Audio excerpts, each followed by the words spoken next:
Shalom saudara seiman yang dikasihi Tuhan Yesus.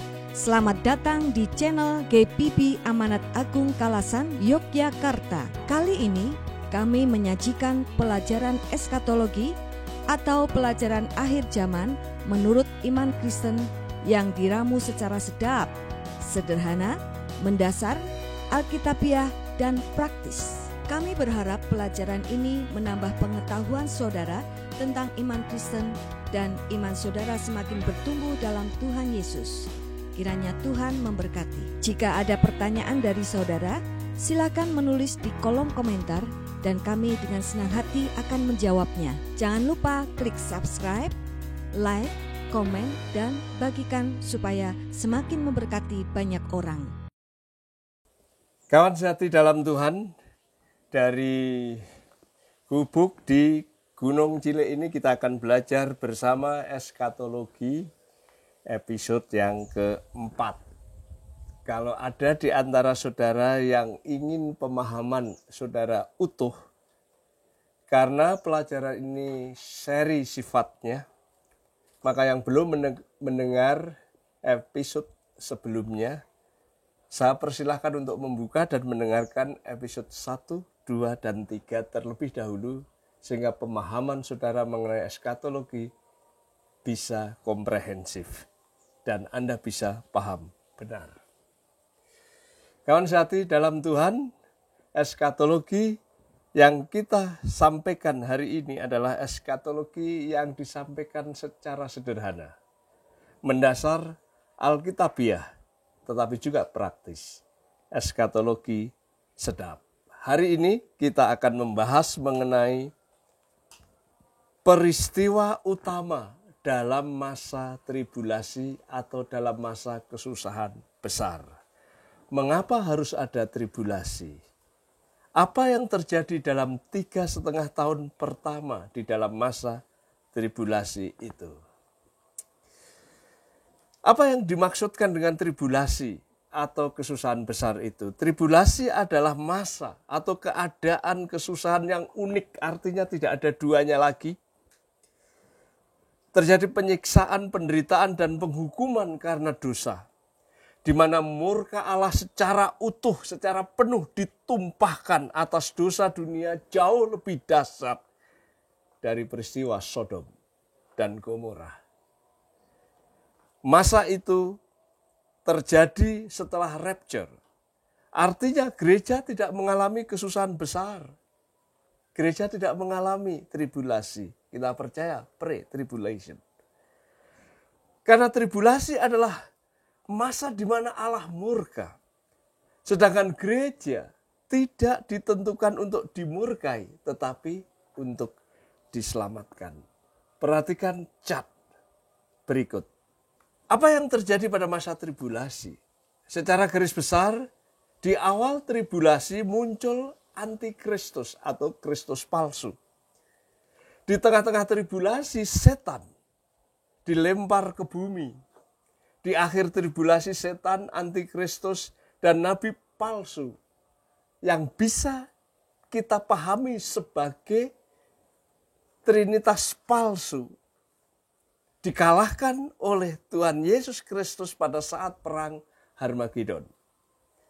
Bersamaan dengan itu murka Allah yang dilukiskan sebagai meterai, sangkakala, dan cawan ditumpahkan ke bumi. Kemudian timbul pertanyaan, kalau demikian apa tujuannya tribulasi? Apa tujuannya kesusahan besar? Apa tujuannya?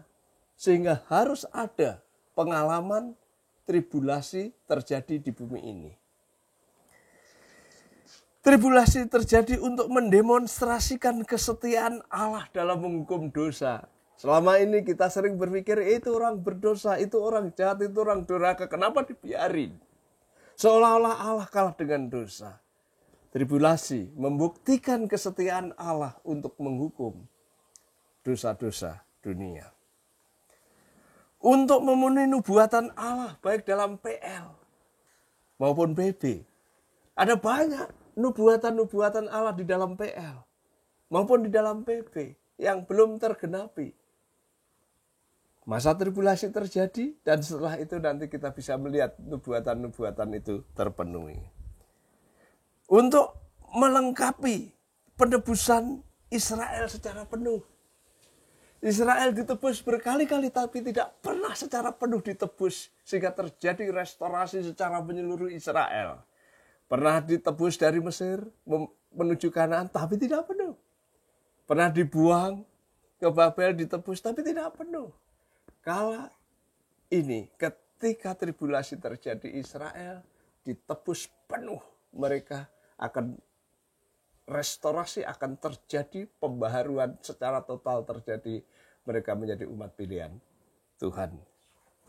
Untuk menghukum dosa ketidakbenaran sehingga Kristus memerintah sebagai raja kebenaran dan tanpa dosa di bumi ini. Mengembalikan bumi sama seperti sebelum jatuh dosa di Taman Firdaus milenium. Untuk menguji manusia di bumi, apakah mereka bertobat dan percaya kepada Allah atau tidak. Yang bertobat dan percaya Allah masuk di dalam bumi baru, yang tidak masuk dalam penghukuman. Kita akan melihat cat berikut ini mengenai peristiwa 3,5 tahun pertama masa tribulasi. Antikristus atau Kristus palsu nampak dalam penglihatan, ditulis dalam Wahyu pasal 6 ayat 2. Dikatakan, dan aku melihat sesungguhnya ada seekor kuda putih, dan orang yang menungganginya memegang sebuah panah, dan kepadanya dikaruniakan sebuah mahkota. Lalu ia maju sebagai pemenang dan merebut kemenangan. Awal dari masa tribulasi setelah rapture adalah munculnya pribadi yang di kemudian hari dikenal sebagai antikristus atau Kristus palsu. Dilihat sebagai penunggang kuda putih, memegang busur tanpa panah sebenarnya, terjemahan aslinya. Dia diberi mahkota, dia menjadi pemenang kala itu. Nah, bandingkan dengan Kristus sejati yang ditulis di dalam Wahyu pasal 19. Dikatakan, lalu aku melihat surga terbuka, sesungguhnya ada seekor kuda putih. Dan ia yang menungganginya bernama yang setia dan yang benar. Ia menghakimi dan berperang dengan adil. Dan matanya bagaikan nyala api, dan di atas kepalanya terdapat banyak mahkota. Dan padanya ada tertulis suatu nama yang tidak diketahui seorang pun kecuali ia sendiri. Dan ia memakai jubah yang telah dicelup dalam darah, dan namanya ialah Firman Allah. Dan semua pasukan yang di surga mengikuti dia. Mereka menunggang kuda putih dan memakai lenan halus yang putih bersih. Dan dari mulutnya keluar pedang yang akan memukul segala bangsa. Dan dia akan mengembalakan mereka dengan gada besi, dan ia akan memeras anggur dalam kilangan anggur, yaitu kegeraman murka Allah yang maha kuasa. Dan pada jubahnya dan pahanya tertulis suatu nama, yaitu Raja segala Raja dan Tuhan segala Tuhan. Supaya kita tidak dibingungkan antara Kristus palsu dan Kristus sejati, maka perhatikanlah persamaan dan perbedaan yang dinyatakan di dalam Wahyu pasal 6 dan Wahyu pasal 19. Sama-sama di sana penunggang seekor kuda putih, Kristus palsu di pasal 6. Kristus sejati di pasal 19 juga penunggang kuda putih. Sama-sama diberi mahkota. Kristus palsu diberi sebuah mahkota, Kristus sejati terdapat banyak mahkota. Kristus palsu membawa busur tanpa panah. Kristus sejati membawa gada besi. Kristus palsu namanya tidak jelas. Kristus sejati namanya dinyatakan di sana sebagai yang setia dan benar, Firman Allah, Raja segala Raja dan Tuhan segala Tuhan, pemenang selamanya. sementara Kristus palsu pemenang sementara. Kristus palsu membawa damai semu. Kristus sejati setelah membawa murka Allah, menghabisi antikristus, Lucifer, nabi palsu, dan pengikutnya. Dan setelah itu damai sejati 1000 tahun di kerajaan milenium. Kristus palsu muncul di awal tribulasi, Kristus sejati muncul di akhir tribulasi. Kawan sehati dalam Tuhan, Antikris membuat perjanjian damai dengan Israel, pasal 6 ayat 2. Ini menggenapi nubuatan di dalam Daniel pasal 9 ayat 27. Setelah itu agama dunia diorganisir menjadi satu kendali antikristus, pasal 17 ayat 1 sampai 6. Barulah di sana penghukuman materai ditumpahkan ke bumi dimulai dengan pasal 6 ayat 1 sampai 4. Antikristus membuat keamanan dan kedamaian palsu, pasal 6 ayat 1 sampai 2, dan terjadi perang yang terorganisir sedemikian rupa. Ini adalah kampanye perang Harmagedon yang nanti akan terjadi di bagian-bagian akhir tribulasi. Kelaparan dan inflasi terjadi di mana-mana, kekacauan ekonomi, kemudian kematian dari perang, kelaparan, bahkan dikatakan 1/4 penduduk dunia mati, pasal 6 ayat 7 dan 8. Penderitaan dan mati syahid orang benar, pasal 6 ayat 9 sampai 11, dan gempa bumi yang dahsyat, planet kacau balau, pasal 6 12 17. Kemudian dilanjutkan dengan adanya 144.000 pemberita kabar baik dari Yahudi dimeteraikan, pasal 7 ayat 1 sampai 8. Orang-orang Yahudi yang setia kepada Allah akan menjadi saksi di masa tribulasi, namun akhirnya mereka juga akan mati syahid. Kemudian apa yang terjadi dengan peristiwa di tengah-tengah masa tribulasi? Perhatikan cat di situ, dikatakan antikris membatalkan perjanjian dengan Israel, Daniel pasal 9 ayat 27. Binatang yang menjijikkan itu menajiskan bait Allah di Yerusalem dan disembah oleh banyak orang, Wahyu 12 ayat 9. Setelah itu, setan dilepaskan di bumi, pasal 12 ayat 7 sampai 12, untuk menguatkan dan memimpin antikris dan nabi palsunya. Disinilah trinitas palsu, yaitu setan, antikris, dan nabi palsu muncul dan menguasai bumi kala itu. Orang Yahudi dianiaya secara luar biasa. Wahyu pasal 12 ayat 9 dikatakan, dan naga besar itu, si ular tua, yang disebut iblis atau setan, yang menyesatkan seluruh dunia, dilemparkan ke bawah. Ia dilemparkan ke bumi bersama-sama dengan malaikat-malaikatnya. Itu setan yang dilempar ke bumi. Kemudian pasal 13 ayat 1 sampai dengan ayat 2 dan 18 dikatakan, lalu aku melihat seekor binatang keluar dari dalam laut, bertanduk 10 dan berkepala 7.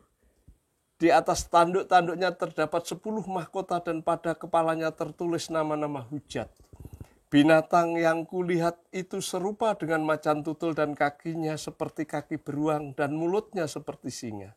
Dan naga itu memberikan kepadanya kekuatan dan tahtanya dan kekuasaan yang besar. Ayat 18, yang penting di sini ialah hikmat. Barang siapa bijaksana, baiklah ia menghitung bilangan binatang itu, karena bilangan itu adalah bilangan seorang manusia dan bilangannya ialah 666. Ini adalah antikristus yang ditandai dengan bilangan 666.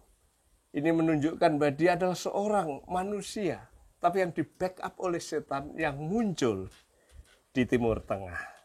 Kemudian pasal 13 ayat 11 sampai dengan ayat 12 dikatakan, Dan aku melihat seekor binatang lain keluar dari dalam bumi dan bertanduk dua sama seperti anak domba, dan ia berbicara seperti seekor naga. Dan seluruh kuasa binatang yang pertama itu dijalankannya di depan matanya. Ia menyebabkan seluruh bumi dan semua penghuni menyembah binatang pertama yang lukanya parah telah sembuh. Dan ia mengadakan tanda-tanda yang dahsyat. Bahkan ia menurunkan api dari langit ke bumi di depan mata semua orang. Ini adalah nabi palsu. Jadi kita lihat tadi ada setan yang dilemparkan ke bumi.